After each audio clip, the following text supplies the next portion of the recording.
Again welcome to our YouTube channel the easy trick education point. जैसा पिछली class में हमने पढ़ा था क्लास 12th का फर्स्ट चैप्टर मैथमेटिक्स का कंपोजिट फंक्शन हमने पढ़ा था, तो कुछ बच्चों का पर्सनल फोन आके डाउट आया है कि कंपोजिट फंक्शन के पहले जो रिलेशन होता है जो अपन 11th क्लास में पढ़ते हैं कि सर थोड़ा सा उसको भी समझाएं। तो आज की वीडियो चैप्टर से रिलेटेड भी आपको फंक्शन से पहले रिलेशन का भी पता होना चाहिए। तो थोड़ा सा हम पीछे जाते हैं, पीछे रिवाइज करते हैं कि रिलेशन क्या होता है।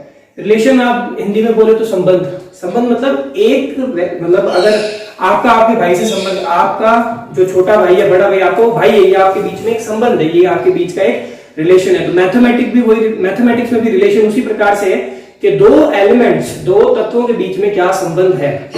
तो जैसे रिलेशन बिल्कुल इजी, जो अपन रिलेशन जो हिंदी में जो इसका मीनिंग है मैथमेटिकली इसका मीनिंग वही है। अब बहुत सारे टाइप के रिलेशन होते हैं जो आप 11th क्लास में पढ़ते हैं, उस पर भी हम एक अलग से वीडियो बना देंगे अगर आपको डाउट और आए तो रिलेशन जैसे फॉर एग्जांपल एक पहला रिलेशन पढ़ते हैं अपन एम्प्टी रिलेशन। एम्प्टी रिलेशन मतलब कोई संबंध नहीं, खाली रिलेशन। इसका मतलब इसका सिंपल सा एग्जांपल समझो। एक क्लास में 100 लड़के हैं। अब मैं कहूं दो लड़के लिए मैंने ए और बी, मैंने कहा कि एक ऐसा रिलेशन जिसमें ए बी की बहन है, तो क्या ये रिलेशन होगा? ऐसा कोई संबंध स्थापित ही नहीं हो सकता। तो उस टाइप का रिलेशन क्या कहलाता है? खाली रिलेशन। मतलब उसमें कोई भी एलिमेंट नहीं होगा। और रिलेशन के एलिमेंट को मतलब अगर दो एलिमेंट आपस में रिलेटेड है, ए बी से संबंधित है, तो ए कॉमा बी और ब्रैकेट में ऐसे उनको रिप्रेजेंट किया जाता है। इसका मतलब है A related to B, A B से संबंधित है। किस प्रकार है वो आपको एक ब्रैकेट में डिफाइन होगा। जैसे एक क्लास में 40 लड़के हैं या 100 लड़के हैं और मैंने एक रिलेशन डिफाइन कर दिया कि ए मैं दो लड़के लूंगा, दो उसमें से ए और बी तत्व लूंगा और कहूंगा कि ए और बी में ऐसा संबंध है कि ए बी की बहन है। कैसा हो सकता है? सारे लड़के हैं तो ए बी की बहन नहीं हो सकती। इस टाइप का रिलेशन कहते हैं एम्प्टी रिलेशन। एक होता है यूनिवर्सल रिलेशन। यूनिवर्सल रिलेशन जैसे आप जानते हैं महाभारत में 100 भाई थे वो, तो अब उन 100 भाइयों में से मैं कोई भी दो जने लूं और कहूं महाभारत में जो आपके जो दुर्योधन और सारे 100 भाई थे उनको कहूं अगर तुम में से दो जने लूं मैं, तो दो जने लूं और कहूं कि ये दोनों एक दूसरे के भाई है, तो उस टाइप का रिलेशन को कहलाता है यूनिवर्सल रिलेशन, जो हर जगह सच हो।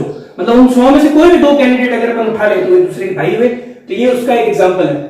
ठीक है। और एक और एग्जांपल जैसे क्लास में आपके एनसीईआरटी में भी एग्जांपल दे रखे हैं। क्लास में आपके बच्चे हैं, आपकी आप अपनी क्लास में देखोगे आपके क्लासमेट्स, और मैं एक रिलेशन डिफाइन कर दूं, कोई भी दो बच्चे लिए और उन दोनों की हाइट का डिफरेंस 3 मीटर होना चाहिए। तो क्या कोई ऐसा क्लास में बच्चा है जो आपसे 3 मीटर बड़ा या 3 मीटर छोटा है? नहीं है ना।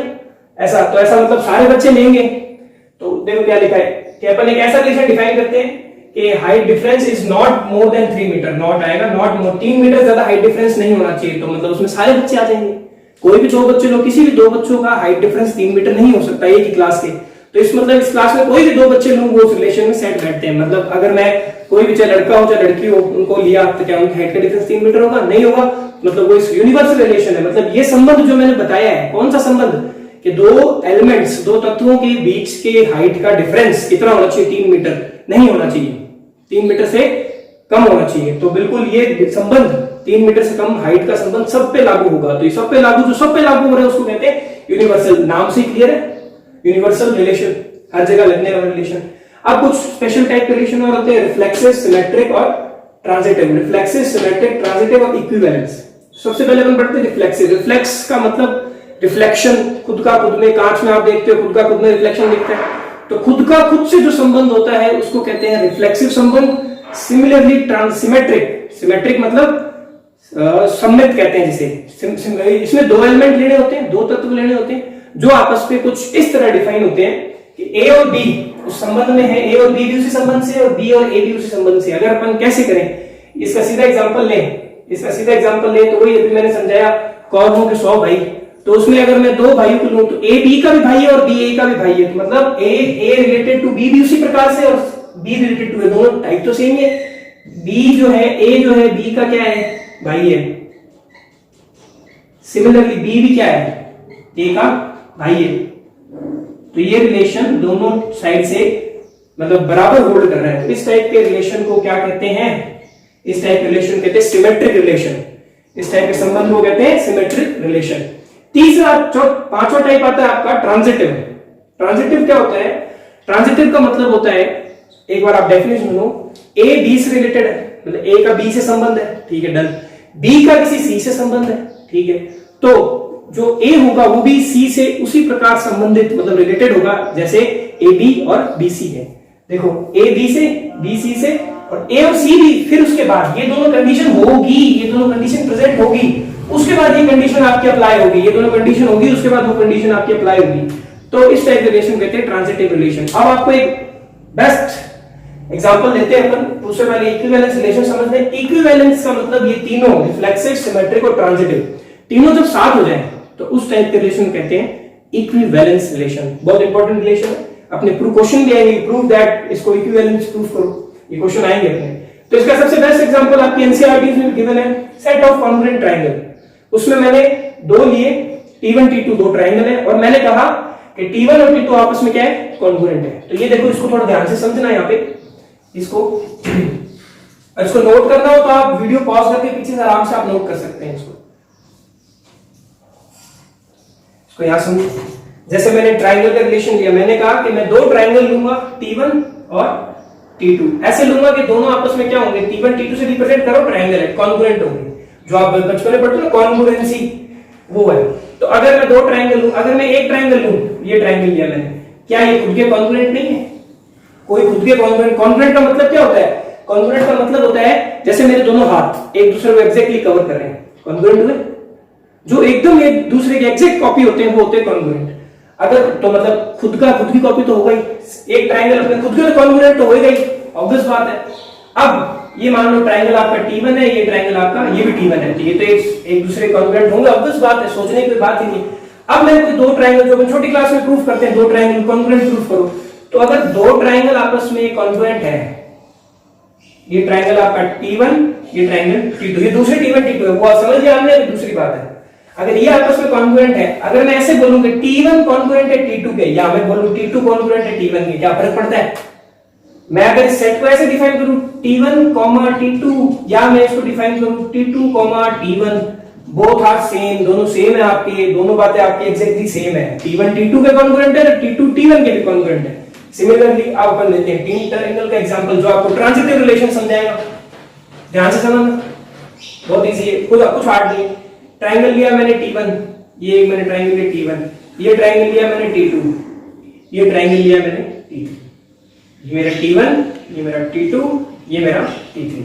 अब मैंने इन दोनों को कॉन्ग्रुएंट प्रूफ कर दिया, इन दोनों को प्रूफ किया, फिर मैंने इन दोनों को प्रूफ कर दिया, T2 कॉन्ग्रुएंट T3, पहले मैंने इनको किया फिर इनको किया।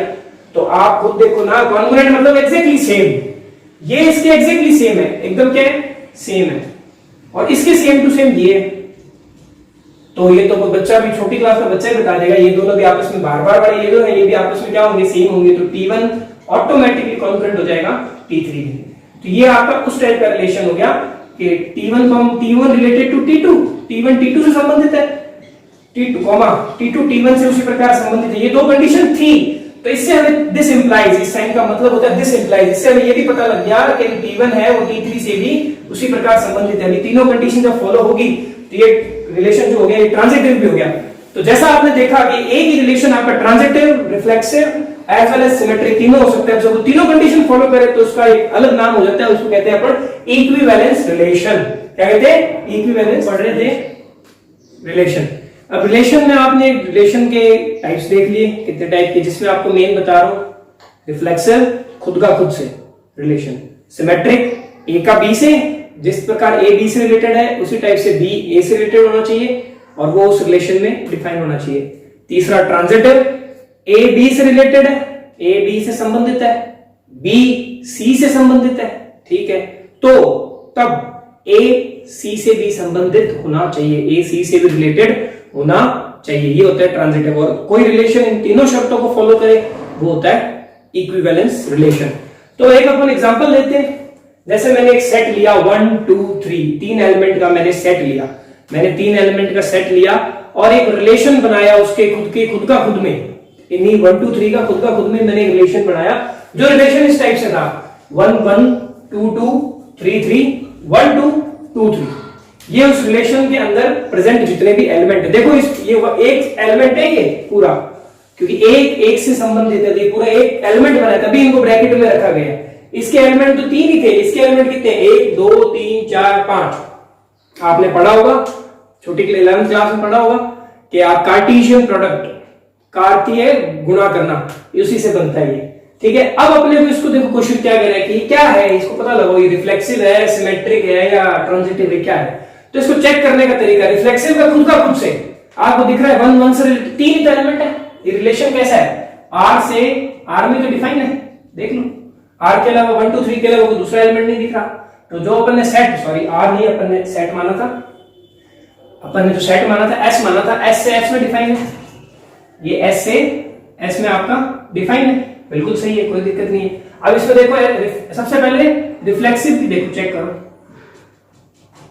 रिफ्लेक्सिव वाली प्रॉपर्टी चेक करो, क्या इसका हर एक एलिमेंट खुद से संबंधित है। तो एस में तीन ही तो एलिमेंट है, 1 2 3 और तीनों एक दूसरे से संबंधित है, 1 भी है, 2 भी है, 3 भी है।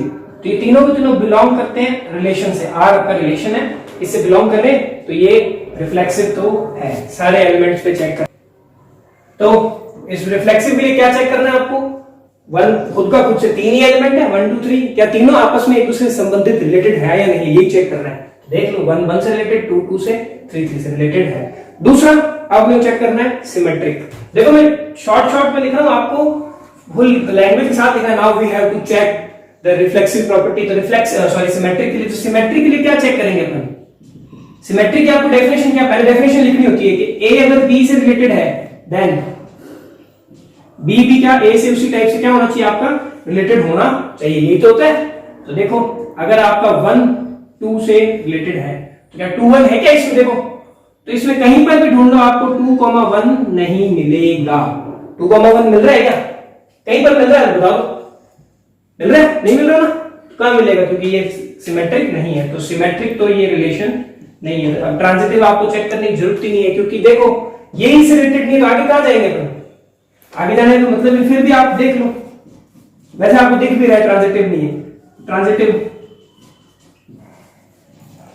का मतलब क्या, पहले डेफिनेशन ए बी से रिलेटेड और बी सी से रिलेटेड, ये आपको पता होना चाहिए। फिर दिस इंप्लाइज के ए जो है सी से रिलेटेड होना चाहिए। तो देख लो कोई भी एलिमेंट ले लो, 1 1 2, तो 1 2 3 भी प्रेजेंट है, ये प्रेजेंट है, तो क्या कहीं पर भी 1 3 प्रेजेंट है क्या, नहीं है, तो ये नॉट ट्रांजिटिव भी नहीं है। तो ये सिर्फ और सिर्फ क्या है, रिफ्लेक्सिव रिलेशन है। It is neither transitive nor symmetric, ना तो ये ट्रांजिटिव है ना ये सिमेट्रिक। ठीक है, समझ आ गया। ये आपको आपके एनसीईआरटी में भी एग्जांपल है, आप वहां देख सकते हैं। अगला एग्जांपल क्या आपको शो करना है, एक रिलेशन दे रखा है, z मतलब इंटीजर, पूर्णांक जिसको कहते हैं, पूर्ण अंक जिसमें फ्रैक्शन नहीं आते, इंटीजर का एक सेट है, z एक सेट ऑफ इंटीजर्स है, उसमें रिलेशन डिफाइन है कि a माइनस b का डिफरेंस 2 से डिवाइड होगा। क्या रिलेशन डिफाइन है, दो ऐसे नंबर लेने हैं जिनका डिफरेंस 2 से डिवाइड होगा। कह रहा है ये ऐसा कह रहा है, दो ऐसे नंबर लेने हैं जिनका डिफरेंस जो होगा वो 2 से क्या होगा, डिविजिबल होगा। तो मैं इसको रफ कर रहा हूं, नीचे नहीं लिख रहा, आपको आराम से इजीली दिखेगा, और नोट करना है तो आप नोट भी कर लेना इसको पॉज करके।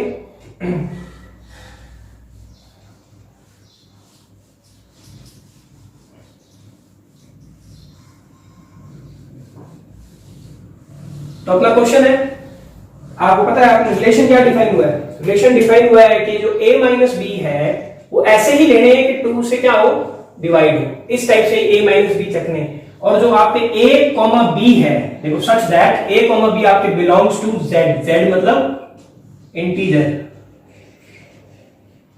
इसी से ही लेने हैं आपको कह दिए इसे। ठीक है, तो सबसे पहले अपन चेक करते हैं अपना रिफ्लेक्सिव।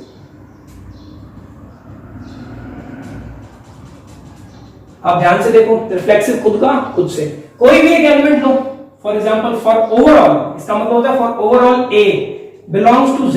आप दिमाग में साइड में चलो, आपने ले लिया 10, तो a माइनस a क्या होता है, 0। तो आपको पता है कि 0 इज डिविजिबल बाय 2, 0 में 2 का डिवाइड हो सकता है, 0/2 बराबर 0 हो सकता है। 10 ले लिया, 10 में से 10 गया, 0/2 बराबर 0। तो ये आपको दिख गया रिफ्लेक्सिव तो है, yes it is reflexive, yes it is reflexive without any doubt. बड़ा इजीली आपको दिख रहा है कि ये एक रिफ्लेक्सिव है। ये एक एग्जांपल है, आपको मतलब साइड में दिमाग में रखना है, ये समझाने के लिए लिखना आपको ऐसे ही है। सेकंड आपको चेक करना है सिमेट्रिक। सिमेट्रिक कैसे चेक करते हैं? दो एलिमेंट चाहिए सिमेट्रिक के लिए, तो for overall A comma B, सभी A comma B belongs to Z, जो भी ए कॉमा बी है जो जेड से बिलोंग कर रहे हैं, सच दैट, अब देखो अगर आपका a minus b divide by 2 such that, ठीक है, a माइनस बी अगर आपको 2 से डिवाइड हो रहा है, आप इधर साइड में एग्जांपल समझो, एक मैंने लिया आपका 16 और एक मैंने लिया आपका 4, 16 में से 4 में कितना बचता है, कितना बचता है 16 में से 4 में 12 में से 2 का डिवाइड जाता है 6। अब उल्टा माइनस करो, उल्टा माइनस करो, 4 में 16 के माइनस 12 फिर 2 माइनस 6 डिवाइड तो हो रहा है, तो आप a माइनस बी डिवाइड करो तो भी आपका सेट हो रहा है। ये आपका एग्जांपल समझ आ रहा है बिल्कुल। तो आपको लैंग्वेज लिखनी है if a minus b is divided by 2 then it is obvious that b minus a also divisible by 2। तो इट इज ऑब्वियस, सही बात है, एग्जांपल से समझ, कोई भी ले लो। अगर आपको नहीं समझ आता तो एक कॉन्ट्राडिक्शन मेथड और होता है, आप ऐसा कोई नंबर सोच के बताओ, मतलब पहले उनको ऐसे ही सोचना है कि उनका डिफरेंस 2 से डिविजिबल होना चाहिए, ऐसे दो नंबर सोच के बताओ जिनका डिफरेंस सीधा करने पे 2 से डिविजिबल है और उल्टा करने पर ना हो। ये आपको होमवर्क, आप सोच के दिखाओ, पर आपकी रेंज जो है जेड में ही होनी चाहिए, इंटीजर नहीं सोचना है 1 2 3 4 5 6 7 8 -1 -2 -3 इंफिनिटी, ठीक है। ये आपका होमवर्क, आप सोचना, मिले तो आप ज्ञानी, ठीक है। अगला अपने को चेक करना है ट्रांजिटिव। अपने तीसरा क्या चेक करना है, मैं तो रिफ्लेक्सिव रख कर रहा हूं, तीसरा अपने को चेक करना है ट्रांजिटिव।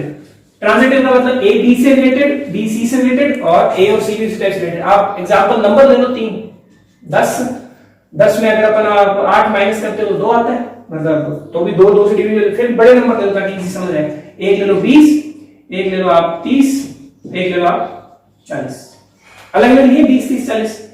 अब आप देखो 20 और इसको 40 को 50 कर दो, 20 और 30 का डिफरेंस 2 से डिवाइड हो रहा है क्योंकि ये -10/2 आता है। पहला मैंने 20, 30 पर चेक किया, ठीक है। फिर अपन चेक कर रहे हैं 30, 50 पे, 30 -50 ये भी 2 से डिवाइड होता है, ये आता है -20/2 -10।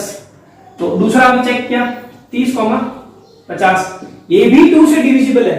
तो अब आपको ये चेक करने 50 और 20 का रिलेशन देखो, अपने वैसे चेक करना है 20, 50, ध्यान रखना 50, 20 चेक नहीं करना, सीक्वेंस याद रखना। तो 50 और 20 को चेक करो, तो 20 में से 50 गए अपॉन 2 कितना हुआ -30/2, बिल्कुल -15, सब डिविजिबल हो रहा है। तो आप इसको ऐसे नहीं लिखोगे, ये तो एग्जांपल है, इसको समझाया है मैंने आपको, ठीक है। ये नंबर न्यूमेरिकली प्रूफ नहीं करना है इसको, आपको इसको letter by letter in general elements में प्रूफ करना है। तो फॉर ओवरऑल 3 एलिमेंट लेने पड़ेंगे ट्रांजिटिव के लिए, a, b, c belongs to z, a, b, c belongs to such that, ये लिखना पड़ेगा, लैंग्वेज जरूरी होती है। a minus b divisible by 2, a minus b, then it is obvious again, it is नहीं सॉरी अपन ट्रांजिटिव प्रूफ कर रहे हैं, and also b minus c divisible by 2, then a minus c also divisible by 2। Obvious बात है, अगर आपको इसको समझाना है, अब आप यहाँ एग्जांपल ले सकते हो आपके 20, 30, 50 का, जो भी आपने किया, बड़ा इजी। आप इसको जो प्रीवियस मेथड था उसको फॉलो करना, ये एग्जांपल एक प्रूफ भी दिखा देना। तो ये आपका देखो, आपका रिफ्लेक्सिव भी है, सिमेट्रिक भी है, ट्रांजिटिव भी है। तो ये रिलेशन आपका क्या हो गया, इक्वी वैलेंस रिलेशन। तो ऐसे बहुत सारे क्वेश्चन है आपके एनसीईआरटी में, ट्राई करना। डाउट है आप कमेंट सेक्शन में आपके डाउट डालना, नंबर है, नंबर पे कांटेक्ट करना। Thank you. और अपनी पढ़ाई को बंद ना करें, क्योंकि इस टाइम पढ़ाई करना वैसे ही मुश्किल हो रहा है। अगर आप अपनी पढ़ाई चालू रखोगे, आप इसके बिना आपका कुछ नहीं है। आप हर सब्जेक्ट देख लो। आपको इस कोरोना काल में जब आप ना स्कूल खुल रहे ना और ऑनलाइन माध्यम के अलावा कोई दूसरा मीडियम नहीं है आपको पढ़ने का, तो आप इसका अच्छे से यूटिलाइज करो। हमारी पूरी कोशिश है कि हम आपको ज्ञान दें, पढ़ाएं और आपको आगे जाके दुआएं मन आपके साथ।